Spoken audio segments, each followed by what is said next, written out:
So in 3, 2, 1, welcome back to Pro and Noob. I'm going to start this off on a down note because I want to give a very loyal...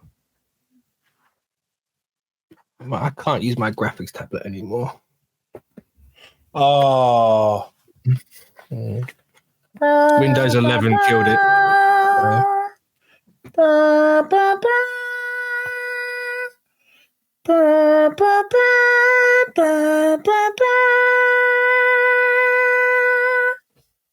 Wonderful. Anyway.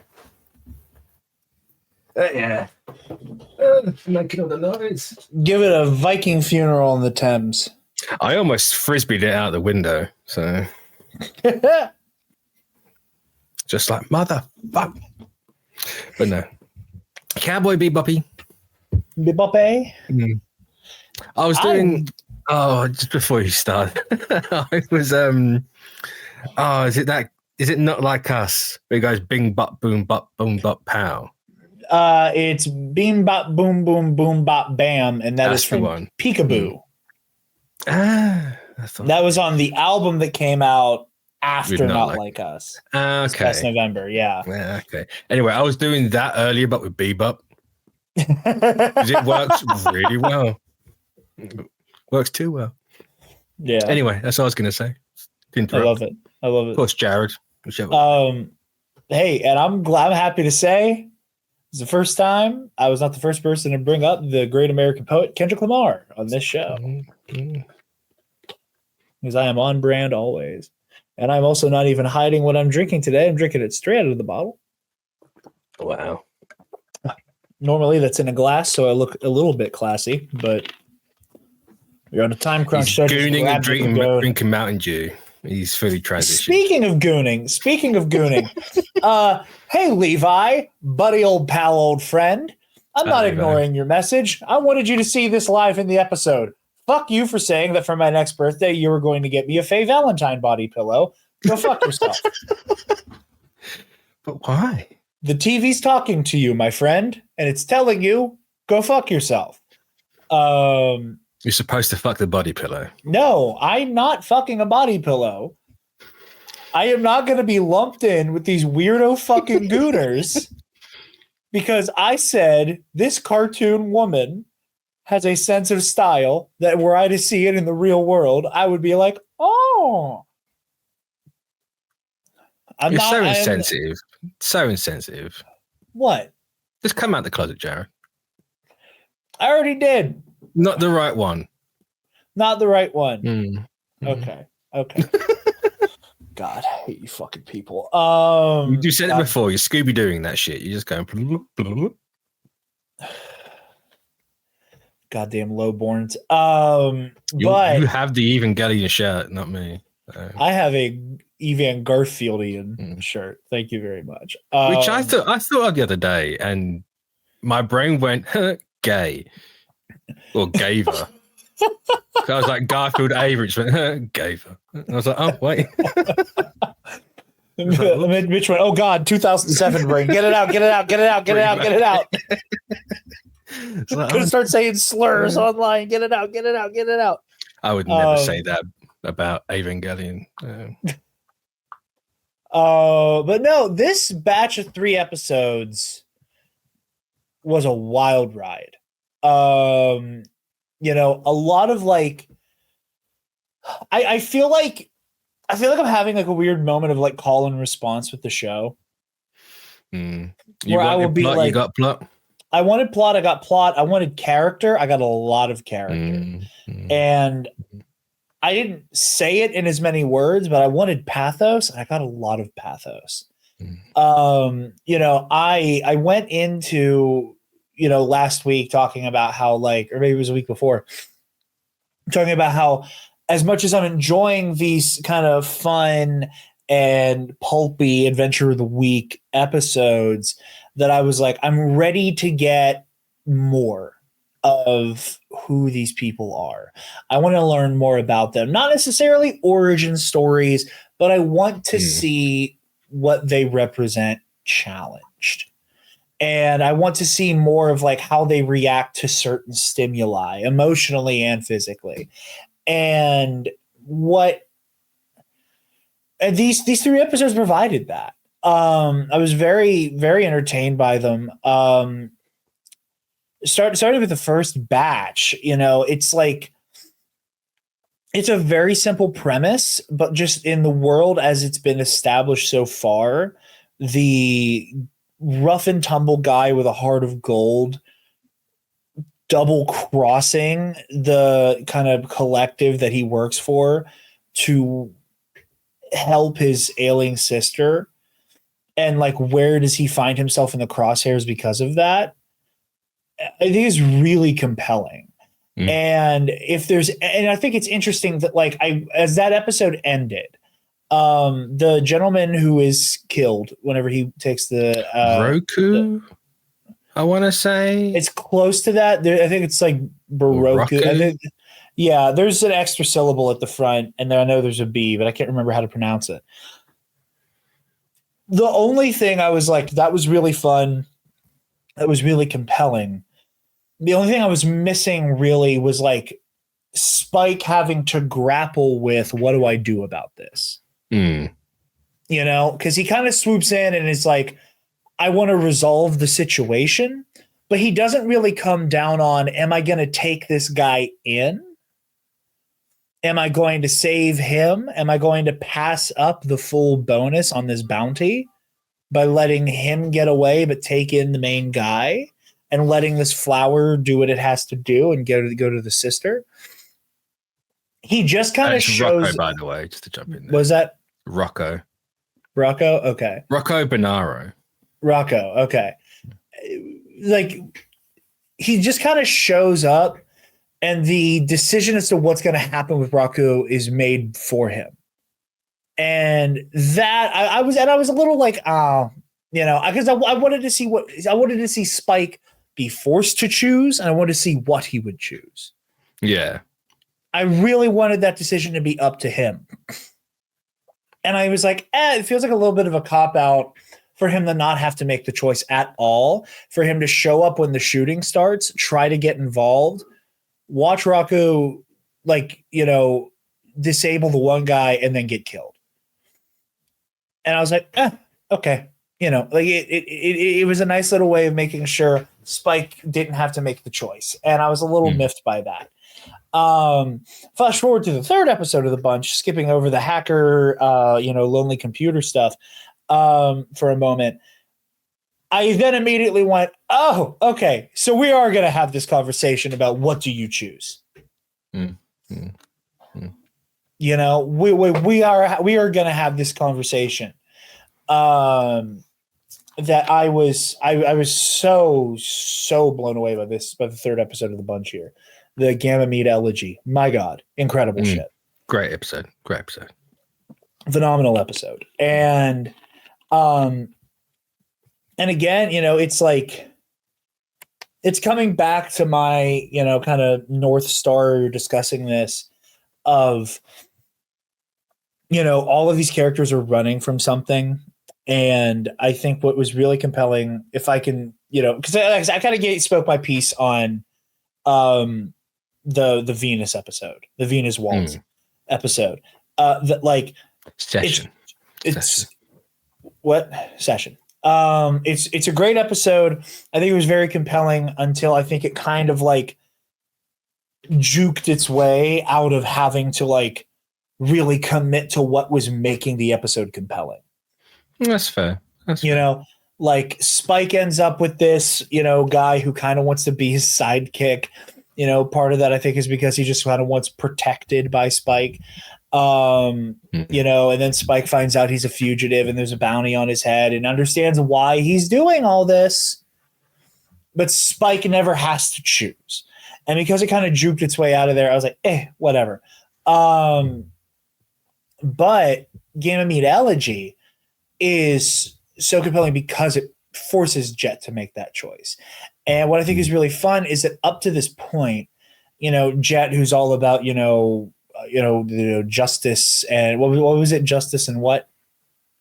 The phrase that they kept throwing around about him? Oh God. That he never lets go. Yeah, but it was like justice. It was like justice and whatever his core tenets, and and obviously like the black dog. Like once I bite onto something, I won't let it go.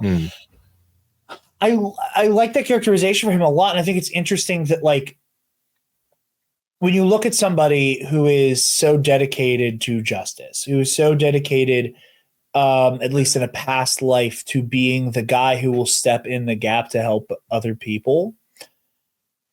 You take that guy after he feels like he's lost everything and that he has nothing left, and you give him this wide blue yonder of bounty hunting as a profession. Bounty hunting is a complicated profession. Shouts out Werner Herzog. But, in the same way that Spike is kind of able to just throw himself at dangerous situations where he can get the thrill of, fighting to survive. And also, I think in a dark way, the catharsis of maybe this doesn't work out. And maybe this is, it for me. Like, I don't think he's ever welcoming it, but I think he knows it's an option and it's something that could happen. Jet now feels like somebody who is trying to help people in the least involved way he can. Yeah, that's a good way of putting it. He is like, oh yeah, like these are bad fucking people. I'm going after people who are in mobs, who are in gangs, people who like have a rap sheet as long as my arm by the time I get to them, who just got done committing a serious crime. I don't really have to grapple with, the how I'm helping, because just getting this guy out of the equation is helping. Right. But he doesn't have to worry about follow up with victims. He doesn't have to worry about investigating a case. He doesn't have to get involved. He doesn't have to get engaged emotionally with these cases. He's able to bypass all of that and just go chase a guy down, let Jet kick the shit out of him, and then move into intercept with the Bebop. And here, allowing him to kind of take a lot of agency and go, you know what? I'm on Ganymede. Fuck it. Let me handle this situation. I want to kind of wash my hands of this. Not necessarily wash his hands in like a dismissive way, but in a like, no, he wants to. I'm ready to get closure. I'm ready to get closure. Yeah. I am ready to say I've moved on past what broke my heart and what. So she's obviously moved past it. It's time. He's like, I don't want to keep hanging on to it. And again, I will say there is a lot of grace and,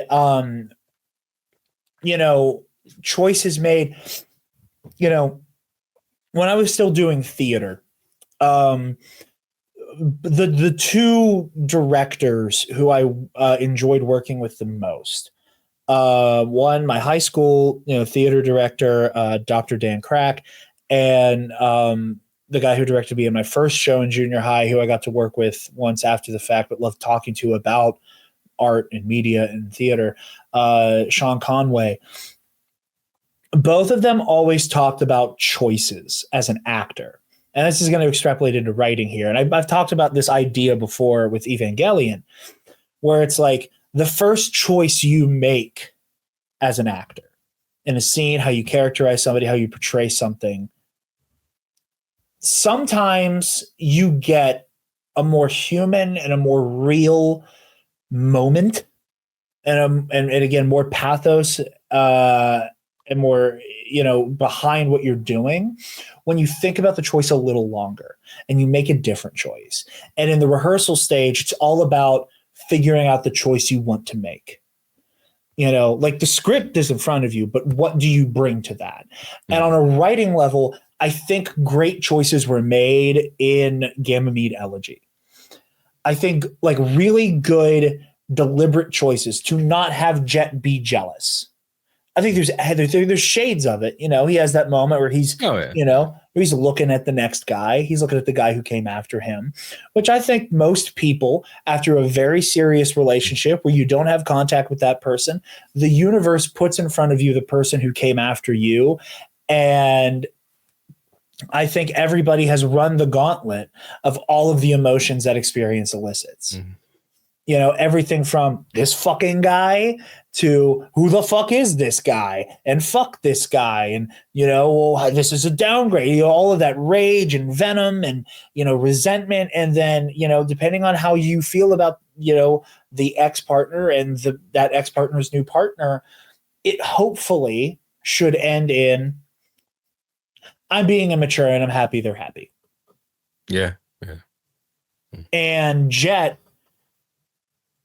in practically no dialogue, all in framing, all in editing, all in, you know, quote unquote camera work, you watch him go through all of that. Mm. Mm. Of this fucking bum, who's this guy? You know what? We can all kind of move on here. And that was beautiful. That was compelling. Those were great choices being made. And then you add in the wrinkle of what happened with this guy, that he murdered this loan shark.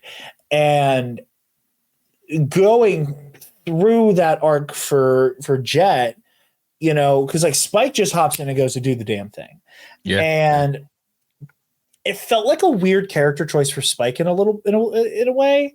Where I was like, obviously he's trying to buzz Jet the whole time, and then he's like, fuck it, I'll just go do it myself. Mm.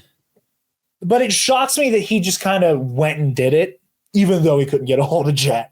I feel like it's in character for Spike. It is, personally. Again, it is in character. I'm not necessarily saying that it is out of character. I'm just saying I do think it's consistent, but it is a interesting choice. That's fair. That's fair. You know, like that is a follow-up conversation between Spike and Jet I would love to have heard. Yeah, yeah. Of, hey, I understand the bounty was high. I understand that we kind of have an obligation. And I understand that it was a lead that was given to you that you weren't really supposed to have, that gave you the opportunity to get a leg up. So there's kind of an obligation on that front to do it. I really would have rather you had told me. Like, I would love to see the conversation that's happening on the ship. Mm. Immediately. I don't know if that's the sort of conversation they'd have. At least not straight away. Maybe not straight away, and maybe not even in those terms. But I'm curious to know what Jet's reaction is if he were to contemplate what happens if Jet takes this guy in and I don't know. Mm. What choices does Jet make when he's in my position? But again, Jet then going, I need to handle this. You know, and Jet going, are you going to let him go? And he's like, no, I'm not. Let me handle it. And again, where I wish we got to see how Jet handled Raku, I really wish, or I am thrilled to watch how Jet handles it, because in a very measured way, where Venus Waltz got away with kind of juking out of the moral conundrum, Jet runs headlong into it and gets the best of both worlds. And I loved that. And I loved that on some level, I think that Jet understands that had he still been with this ex-lover, that I don't think he can say with a straight face that he would not have also, in a moment of desperation, while all holy hell is breaking loose and they might be about to die, that he wouldn't have gunned down that loan shark. I don't think Jet can say that he wouldn't. No. That's a tough one, though. And I love the fact that he immediately is like, you know, cop self-defense. Yeah. Because he knows. Because again, as a former officer of the law, he knows you have a case on this notable fuckbag was messing with you guys. You guys were getting jumped. You guys were getting the shit kicked out of you. You know, like, hell, even the cop buddy says, you know, like, another scumbag like this guy's already notorious. So more than likely there will be I shot him, but I think we were gonna die if I didn't. So it is Jet going, it was very like, it reminded me, I know you didn't watch Friendly Neighborhood Spider-Man, but there's a great moment in the show where Peter stops somebody who stuck up a pizza joint.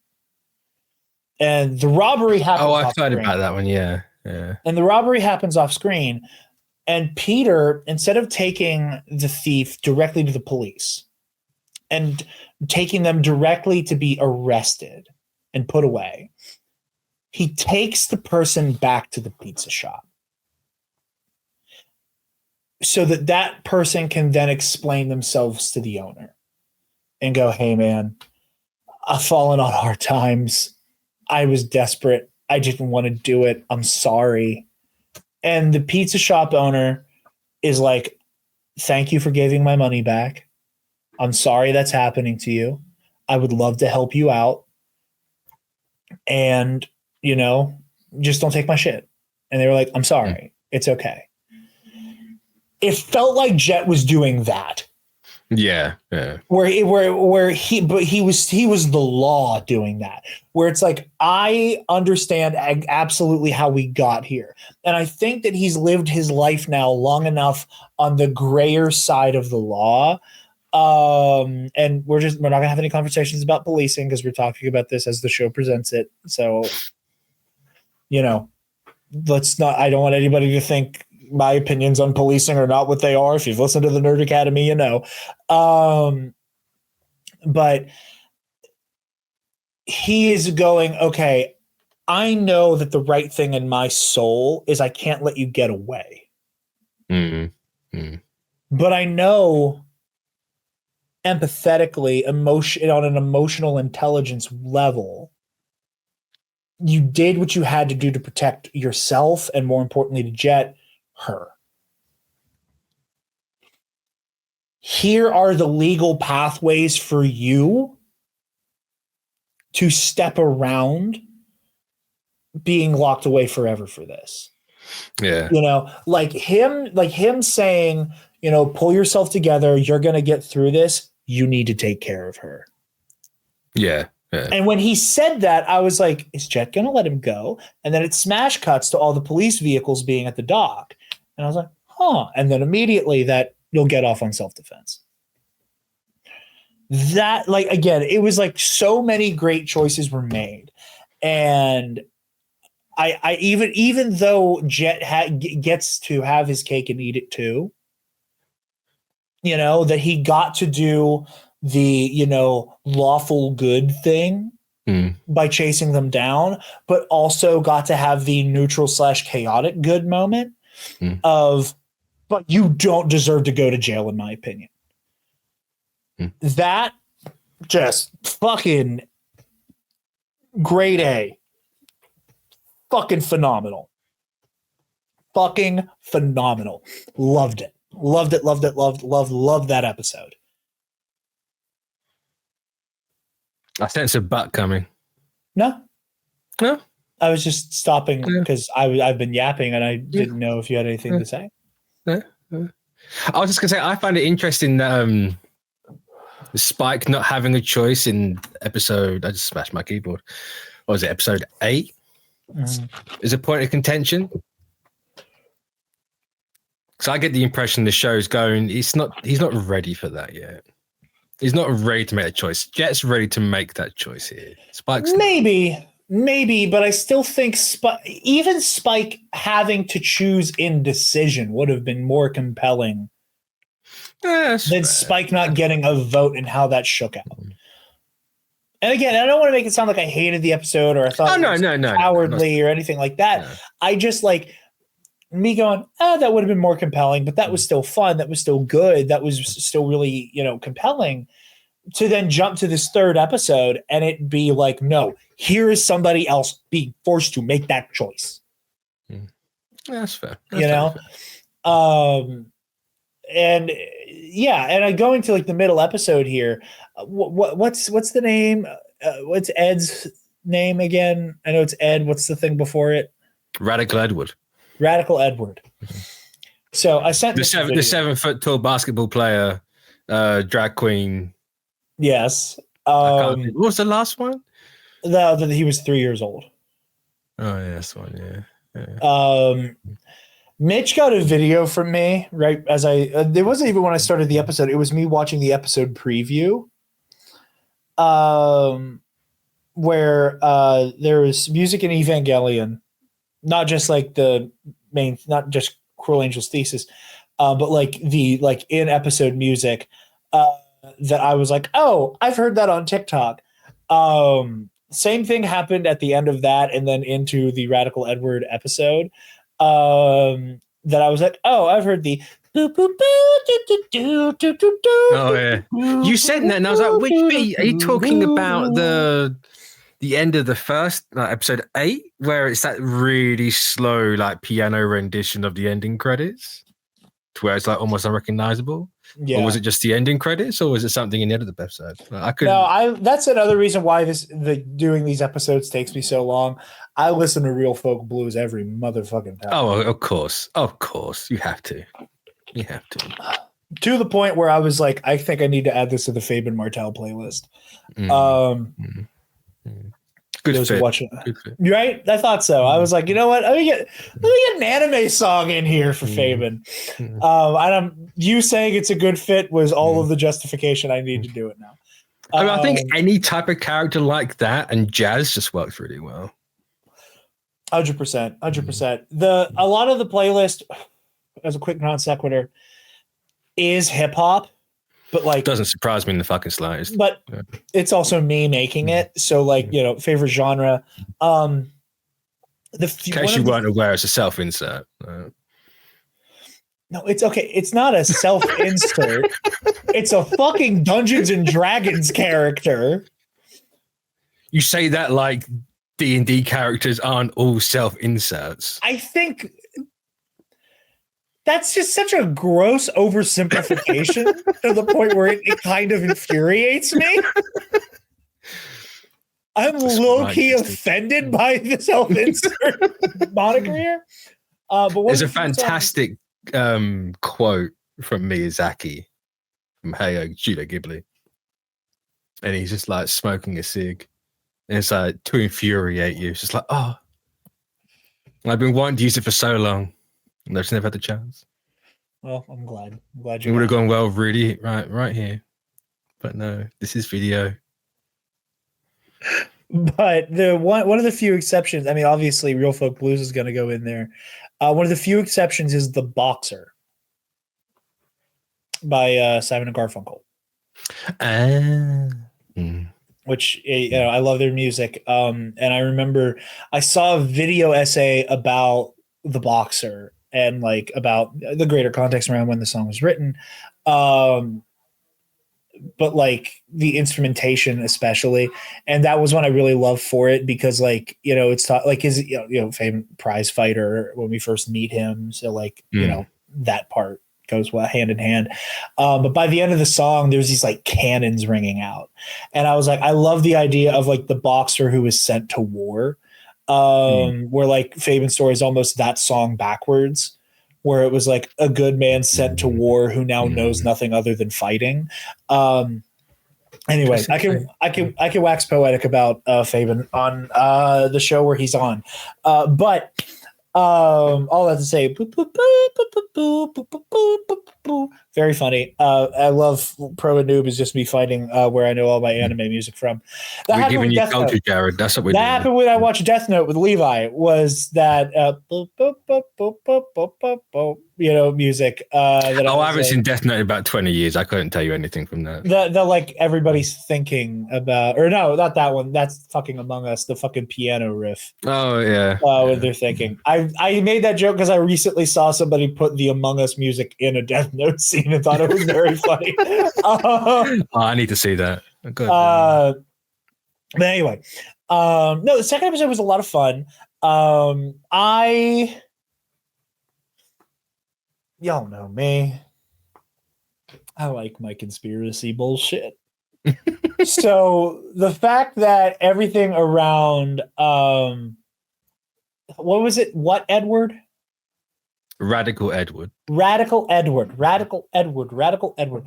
The fact that all of the tall tales around Radical Edward were so out of this fucking world was exciting to me. And the fact that they were like, and to consult us on this matter on the news, here is Tiny Alex Jones. You know, like everything that little man who was speaking in this feet, weak voice was the aliens, the extraterrestrials activated the laser.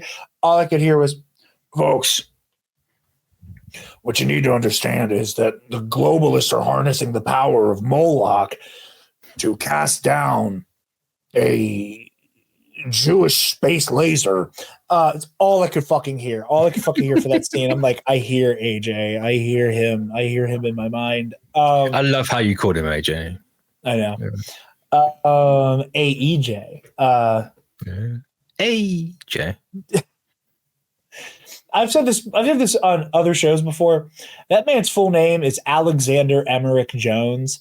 That man does not deserve that comic book character ass name. But he acts so much like one. No, the comic book character he acts like does not deserve cool sounding a name.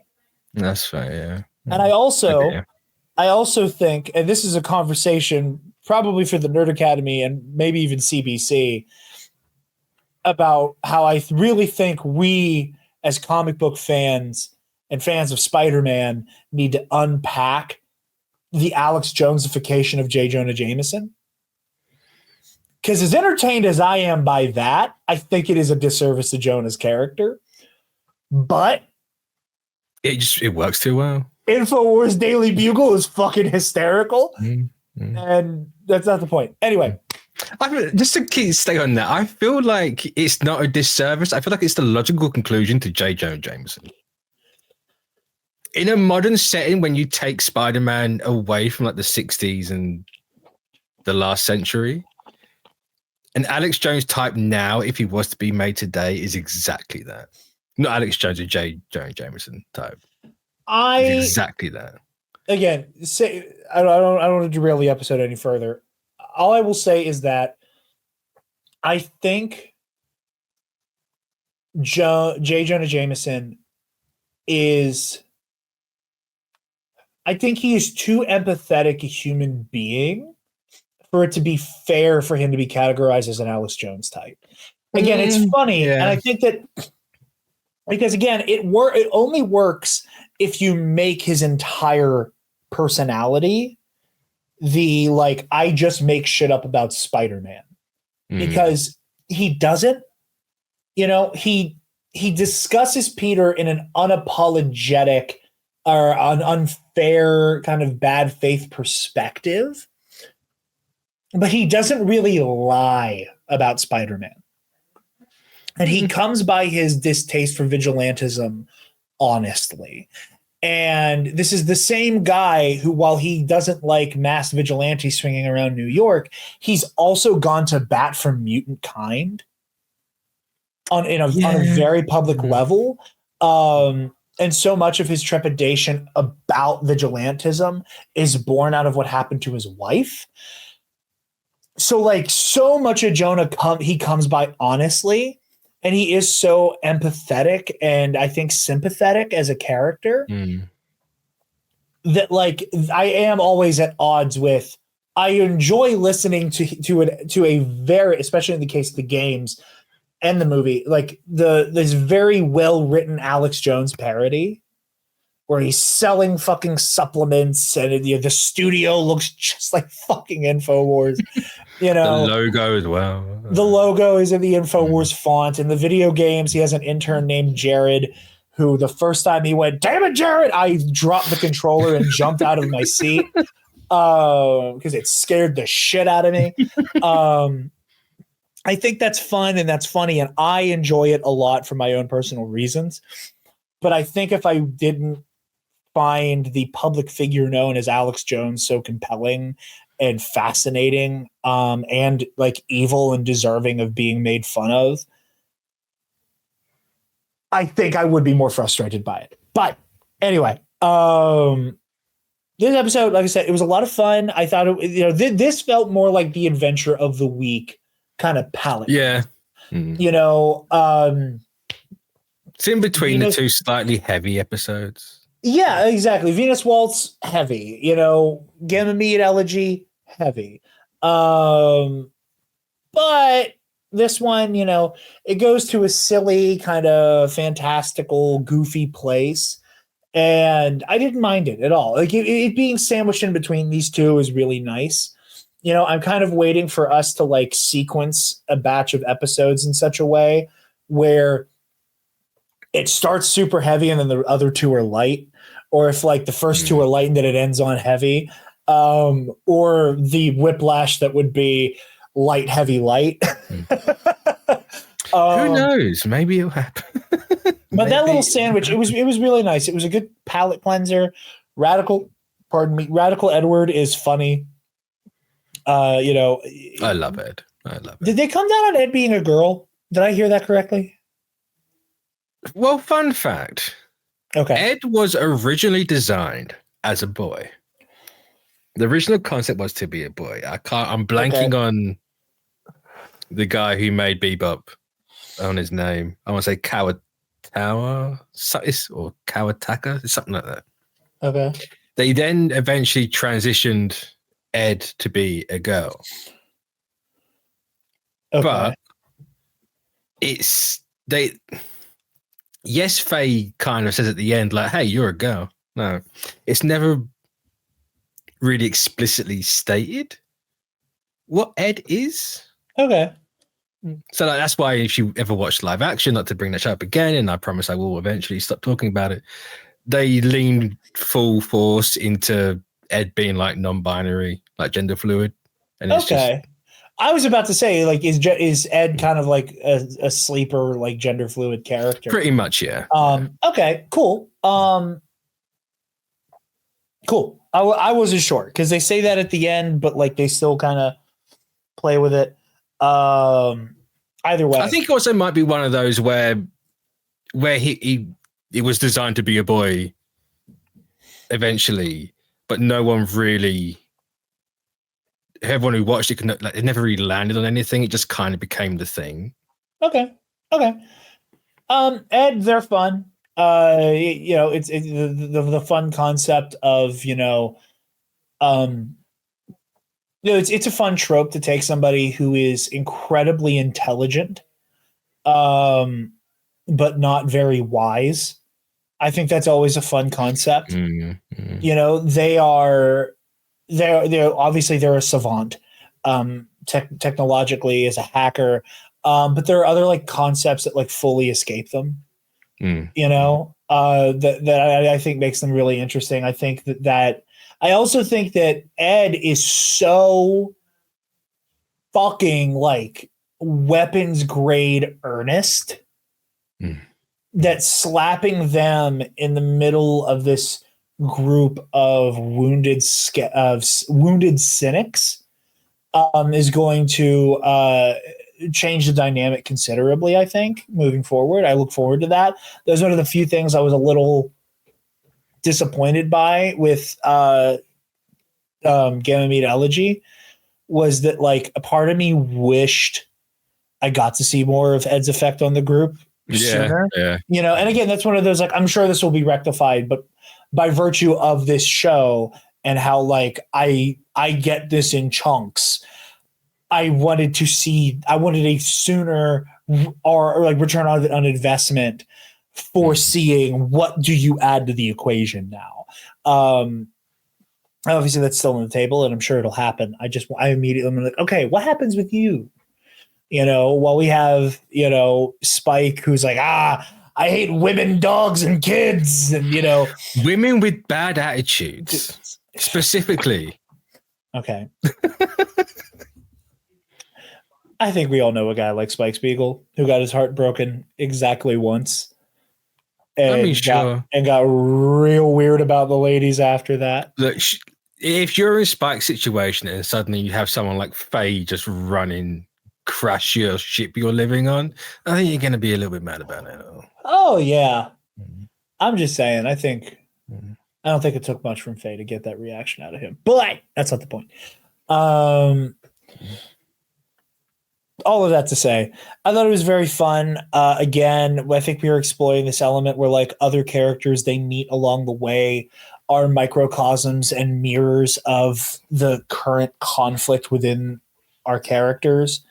You know, like I don't think it is an accident that Spike is the only adult in the room who understands what the computer was doing.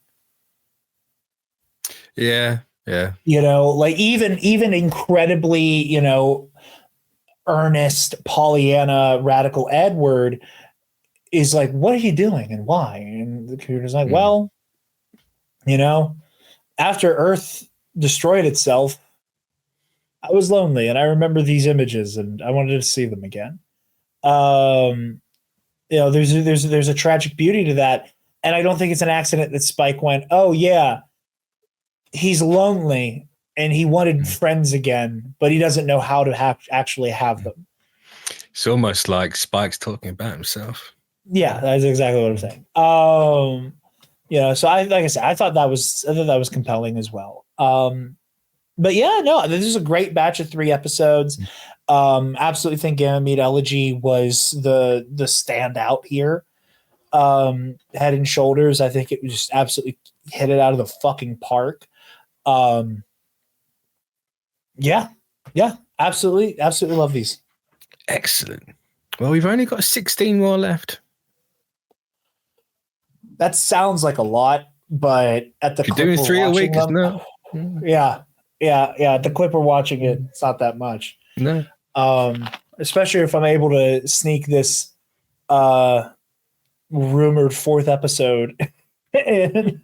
I think we're at the point where save the 4th if you can for the last lot. Okay, and just blast through the last 4 episodes. Aye, Captain. And we'll do it that way. Instead of trying to sneak it in and, you know, we'll just do 3. Throw off the flow. 3, yeah. I'm cool with that. But yeah, very, very, very much enjoying this. Excellent. Well, you can follow Jarod at the Nerd Academy Podcast. Yes, we have some cool stuff coming out. Mitch is going to be on Teen App the day before this comes out. I know. Listen, Travis is going through busy season. He's got shit going on. Once shit comes down for him, I promise I won't bother you for like a month. Travis has been on busy season for like 3 years. That's not true. I exaggerate. It's part of you being English. He makes up for the bland food with flavorful words. You have never tried our food. Our food also isn't designed to kill you. Guess what? Y'all don't have boom boom sauce. We have boom boom sauce here in America. Will the boom boom sauce be heavily tariffed? Maybe. Maybe. But all of that to say, this is going to be on tariff stays to talk CinemaCon, to talk Daredevil, and then by the time you guys have seen this, a very special episode of Knights of the Nerd Republic has just come out. I was joined by a dear friend of mine and of the show, Alden Diaz, and his co-host of Anytime with Ken and Alden, the legendary Ken Knapsack, to talk about the politics of Andor in and out of universe. Mitch, I think you'll enjoy this conversation. I think this episode might change your tune on Andor a little bit. I promise you, it will not. We should still watch it because it was a great conversation. I would absolutely watch it. I'm just promise you right now, it will not. Time will tell. But we have that coming out. I have an Epic Confrontations match coming up. Depending on scheduling, I should be recorded this weekend. So, dog. Mathematically, you don't know what you're talking about. I have an amazing. What was your last result, Jarod? Being the highest scoring person on my team, having to carry them all on my back. But what happened? The team I was on lost. I was one of the highest scoring people in the whole match. There's no I in Team Jarod. There's a me, sure, but there's no I in team. I'm just saying, I carried that team on my fucking back. We didn't do I have a singles match coming up where I have nobody to blame but myself if I lose. I mean, if you're carrying the whole team and you lost, then it's your fault. No, because I was doing the work of 4 people by myself. I say that in kayfabe. Jane and Goose and Sean all did great. I really enjoyed that match. But I have a very fun match coming up against Scotty Holiday. They're a great competitor. No shade to them. I'm trying to add another KO to my belt because it's been too long since I ended a match early. And that's my favorite thing to do. But so stay tuned for that. And obviously, early has a certain letter in it. Huh? Early has a certain letter in it. God, you had to walk a mile to get to that. I didn't really. Early's a short word. Anyway, Ionized Bastard Season 3 is going to be continuing this coming week as well. So stay tuned for that. Fabian Martel fucks. And hopefully Halex Slifer doesn't regret it the next morning. But that's all I got for plugs. Well, go check out all that stuff. And like, comment, subscribe. And we'll catch you all next week because time doesn't stay still. Time does not stay still. Alyssa and Jet used to say. That was it. See you soon, Space Cowboy. See you, Space Cowboy.